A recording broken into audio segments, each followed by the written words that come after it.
Mūsu senči ir ļoti skaidri atbildi devuši uz šo jautājumu.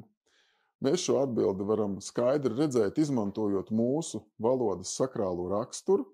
Tātad mūsu latviešu valodā lietas, parādības, notikumus sauc vārdos, kuri tieši attēlo viņu būtību.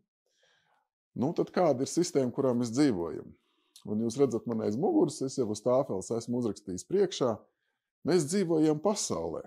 Tieši pasaule ir sistēmas apzīmējums, tātad tas, kā mūsu senči redz šo sistēmu, ir saistīts ar sauli.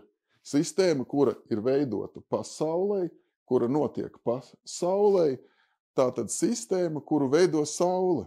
Un mēs nedzīvojam ne pamēnesijā, ne virzālijā, ne eglainītē. Protams, kad mums ir arī mēnesis pie debesīm un ir eglis un zāli, taču jautājums ir, kas ir svarīgākais, kas ir galvenais, kas ir noteicējs. Un mēs redzam, mēs paši šo sistēmu joprojām tā saucam, ka pasaule ir veidota pēc saules notikšanas principiem, saule ir viņas veidotāja.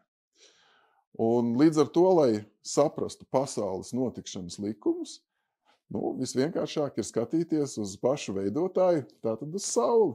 Mums lieliski palīdz tas, kad latviešu garīgā kultūra ir praktiski. Latviskajā viss ir vai nu saredzams, vai sadzirdams, vai sagaršojams, vai sataustāms, tātad ar maņu orgāniem tieši uztverams, vai arī saprotams no tā, ko mēs šādi tieši redzam vai citādi uztveram.